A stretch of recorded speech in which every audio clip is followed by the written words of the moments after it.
저는 오늘 모두 말씀에서 우리 김명국 국장님 오늘 제가 출마를 하는지 안 하는지를 확실하게 하고 이 자리에 나가라 그러는데 참 마음이 무겁습니다만 오늘 모두 말씀에서 우리 대구 정치에 대해서 좀 말씀을 드려보자 합니다.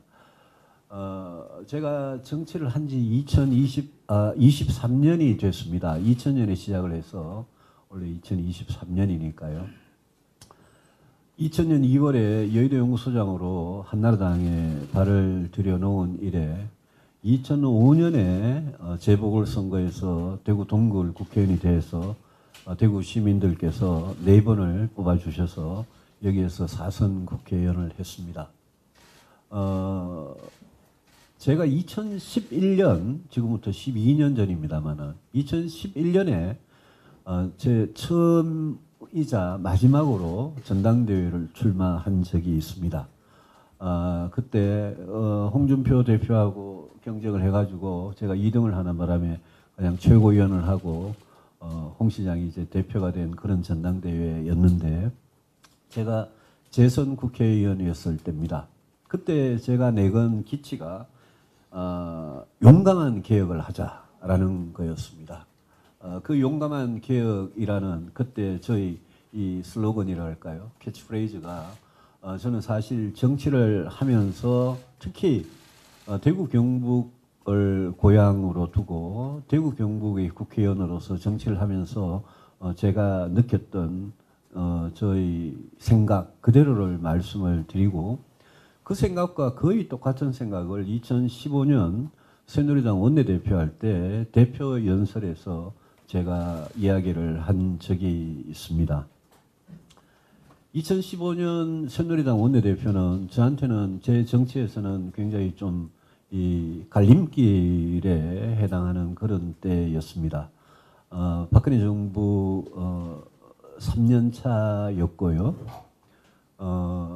저는 원내대표의 당시 이 청와대 또 친박들의 반대에도 불구하고 원내대표 출마를 해서 당선이 됐고 저는 정말 보수 정당이 나라의 미래를 위한 진정한 변화와 혁신 그런 걸 정말 하길 바랐고 하기 위해서 저희 원내대표 자리를 제가 수행을 했었습니다. 근데 그 이후에 박근혜 대통령과의 갈등, 불화 겪으면서 원내대표를 5달 만에 그만두게 됐고 그때 2015년 가을입니다.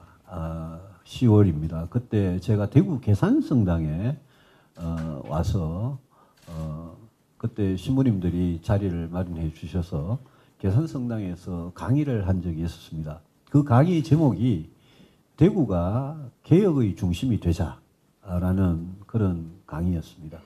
그런 특강을 하면서 대구 시민들과 소통을 하면서 그 다음에 이제 무소속으로 출마하게 됐습니다만은 저는 우리 대구 경북이 보수의 심장이다라는 말을 우리 스스로 굉장히 자연스럽게 하는데 대구 경북이 보수의 심장이라면 그러면 심장답게 진짜 보수 정치가 뭐냐에 대해서 대구 경북의 정치인들은 또 대구 경북의 시도민들께서는 정말 고민을 하셔야 된다고 저는 믿습니다.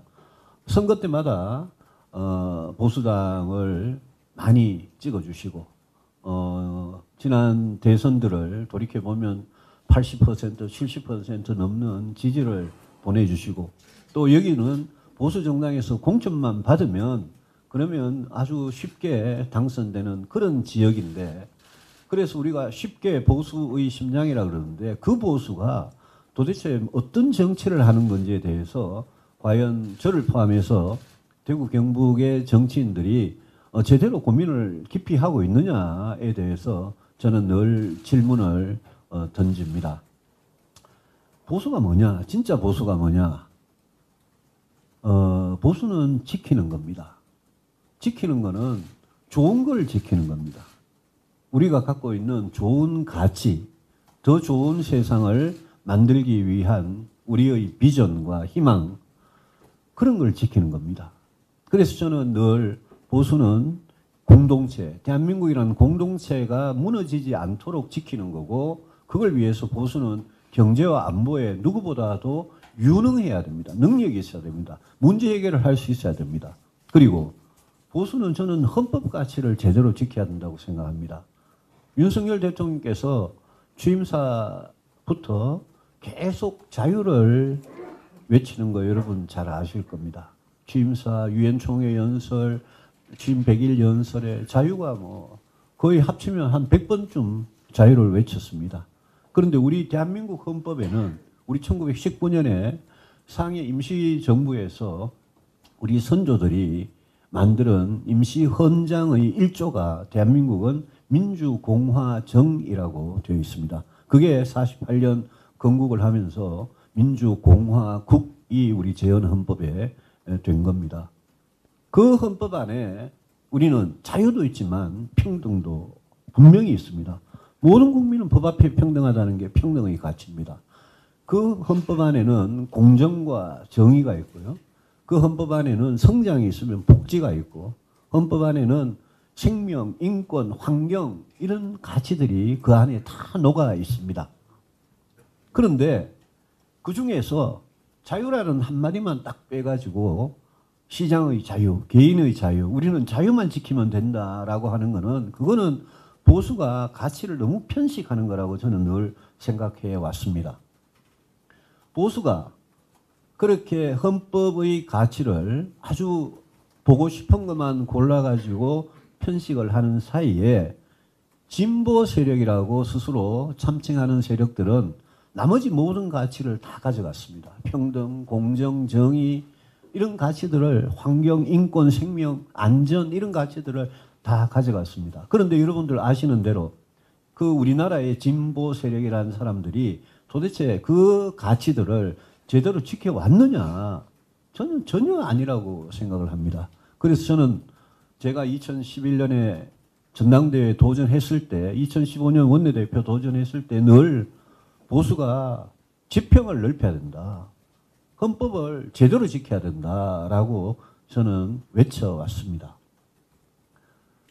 그리고 공동체라고 제가 말씀을 드렸습니다마는, 돌아가신 박세일 선생님께서 공동체 자유주의란 말을 썼습니다마는, 그 공동체란 말에 대해서 보수는 반드시 그거를 유념을 해야 됩니다. 우리가 외부의 침략으로부터 국가를 지키는 것, 대한민국을 지키는 게 그게 외교 안보, 국가 안보의 핵심이듯이 내부의 위협으로부터 공동체를 지키는 것도 저는 보수가 해야 될 일이라고 늘 생각을 해왔습니다.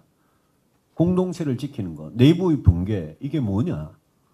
우리 시대적인 문제입니다. 양극화 문제, 저출산과 인구 위기 문제, 저성장의 문제, 인구가 소멸되면서 우리 대구 경북 같은 지방이 소멸되는 이런 위기, 이런 게 전부 다 공동체가 내부로부터 붕괴되는 징조들입니다.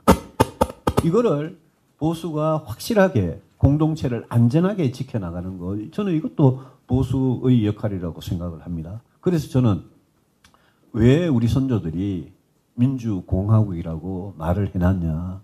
그거는 형식적이건 그런 우리 정말 쟁취한 그런 민주주의를 넘어서는 민주화 이후에 이 나라를 이끌어갈 이념, 생각 이런 것들이 저는 민주공화국의 공화라는 데 방점이 있고, 정말 진정한 공화국을 만들고 우리 모두가 진정한 공화국의 시민이 되기 위해서 우리가 어떤 일들을 해내야 되느냐에 대해서 저는 늘 생각을 해왔습니다. 대구 경북에서 보수 정당의 공천만 받으면 그냥 유권자들이 국회에 보내주고, 또 이 지역에서 대선 때마다 우리가 남이가 이러면서 지지를 받아왔던 국회의원 또 대통령들은 이 진짜 보수 정치가 뭐냐에 대해서 저는 늘 깊은 고민을 해야 된다 그런 생각을 합니다. 저는 영남살임이라는 말을 잘 씁니다.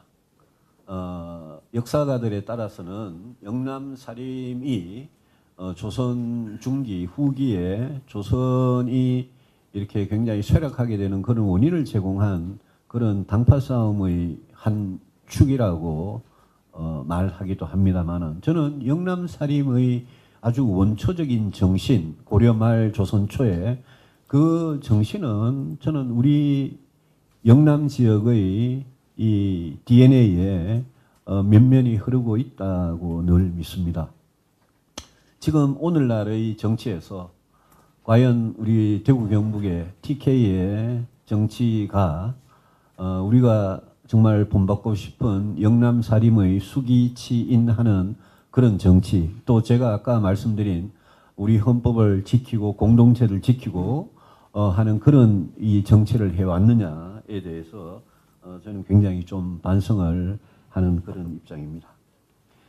제가 대구 경북 시도민들과 불화를 겪은 거는 그거는 2015년 원내대표, 그 다음에 2016년 총선 공천 파동 그 이후였습니다. 그전에는 저는 대구 경북의 유권자들하고 상당히 사이가 좋았습니다. 근데 지난 한 7년간 저희 고향에서 제가 태어나고, 사람이 뭐 고향을 고를 수는 없는 거니까요. 주어지는 거니까. 제가 태어나고 학교를 다니고 했던 여기에서 제가 많은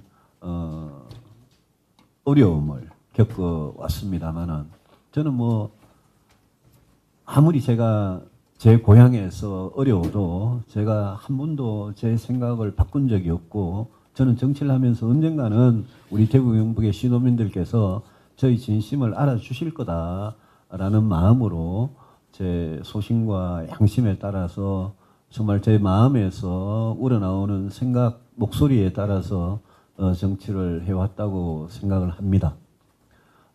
사실 저는 저에 대한 대구 경북의 지지나 유권자들의 생각이 박근혜 대통령 탄핵 이후에 뭐 시간이 지나면서 이제 많이 바뀔 거라고 저는 솔직히 기대는 했었습니다. 그런데 한 7년이 지나고 난 지금에도 뭐 크게 바뀌지 않는 그런 부분이 있는 거는 뭐 저로서는 어쩔 수가 없습니다만은, 제가 한 가지 분명히 대구 경북 시도민들께 말씀을 드리겠습니다.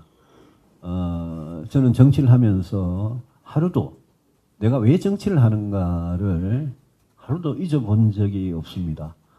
저는 정치는 더 나은 세상을 만드는 거고, 또 정치는 우리 프란치스코 교황님께서 그런 말씀을 하셨는데, 정치는 사랑을 베푸는 가장 최고의 방법이다.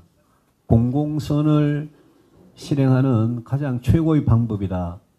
그게 잘만 되면, 그런 말씀을 하셨는데, 저는 늘 그런 생각으로 정치를 해왔기 때문에 제가 해왔던 정치에 대해서 저는 대구 경북 시도민들, 우리 고향의 분들한테 좀 뭐 한 번도 부끄럽거나 그런 적이 없었습니다. 얼마 전에 국민의힘의 당권 주자들이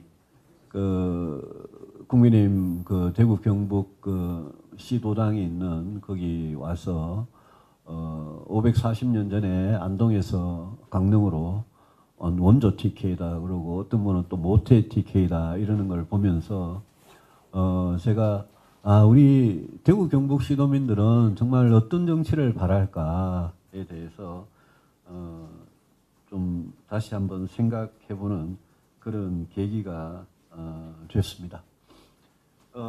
마지막으로 우리 대구 경북이 당면하고 있는 가장 큰 어려움에 대해서 한 말씀을 좀 드리겠습니다. 저도 왜냐하면 이 문제에 대해서 책임이 있는 사람이기 때문에 굉장히 무거운 마음으로 말씀을 드립니다만은, 대한민국 전체가 어렵습니다만은 우리 지방은 특히 어렵고, 지방 중에서도 대구 경북은 아마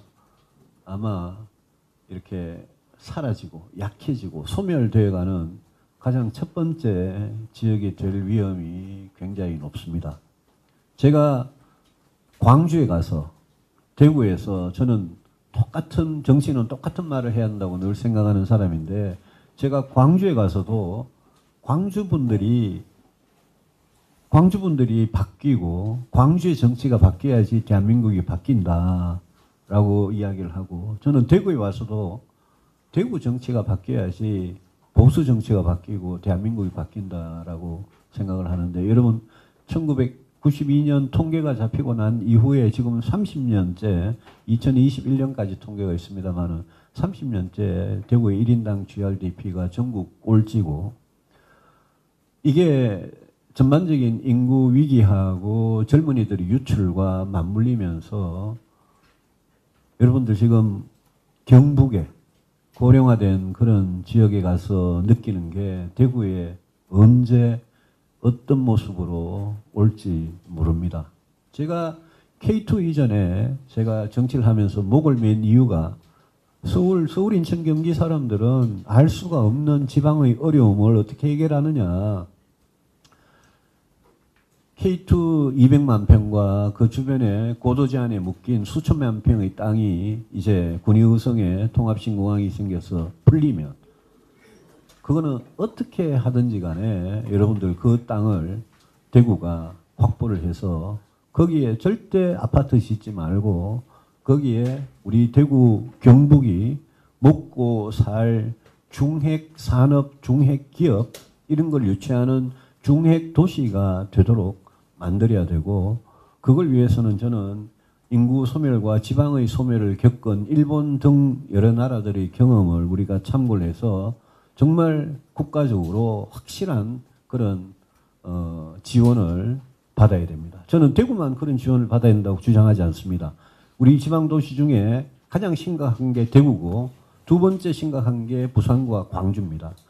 대구, 부산, 광주 이 3개 지역의 거점 도시를 어떻게 앞으로 살리느냐는 앞으로 경상도, 전라도가 지방소멸 시대에 어떻게 살아남느냐에 직결되는 문제이기 때문에 저는 거기에 대한 정말 그랜드 비전을 가지고 전략을 가지고 나가야 되고 우리가 정권 교체를 한 이유도 그런 걸 하자는 겁니다. 마침 우동기 교육감님 전 총장님께서 그런 지역균형발전위원회에 가 계십니다만은 저는 그런 점에서 우리가 이번 총선도 그런 점에서 좀 바라봐야 된다라는 생각이 듭니다. 2016년에 진박 간별사들이 완장을 차고 설치면서 저 유승민 하나 죽이겠다고 공천 파동을 쳐가지고 170석, 180석 얻는다는 그런 예상을 무참히 깨부수고 120석을 얻어가지고 우리가 그때 기호 2번으로 보수정당이 내려앉았습니다. 그 이후에 지금 7년이 지났는데 기호 2번을 계속 달고 있습니다. 2020년 총선에서 또 참패를 했습니다. 그래서 2024년 내년 총선에 어떻게 되느냐가 제가 말씀드린 나라를 살리는 이런 정책과 개혁을 할 수 있느냐가 결정이 되는 겁니다. 내년 총선 어떻게 이길 거냐. 저는 대구 경북 시도민들께 이 말씀을 꼭 드리고 싶습니다. 총선에서 이기는 거는 수도권에서 이기는 겁니다. 총선에서 이기는 거는 중도층에서 이기는 거고 무당층에서 이기는 거고 총선에서 이기는 거는 20대부터 50대까지 젊은 분들한테 우리가 과연 그분들이 마음을 얻을 수 있느냐에 달린 겁니다. 지금 전당대회에서 윤석열 대통령이 가장 이뻐하는 사람, 내가 윤석열 대통령하고 제일 친해, 내가 윤심이야 라고 전당대회 난 후보들이 이 부끄러운 작태를 지금 하고 있습니다. 근데 우리 유권자들께서 또 우리 당의 당원들께서 아셔야 되는 게 수도권에서 지면 지난 총선 보십시오. 수도권에 121석 중에 우리가 16인가 17인가 밖에 못 얻었지 않습니까? 수도권에서 그런 식으로 지면 계속 기호 2번입니다.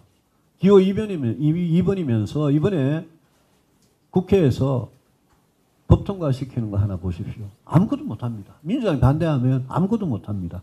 그래서 우리가 하고 싶은 정치, 우리가 하고 싶은 개혁, 그거를 할 힘은 아무리 대통령제 국가라도 국회가 갈수록 입법권과 예산권이 세지는 그런 상황에서 국회의 다수당이 되지 않으면 할 수가 없다.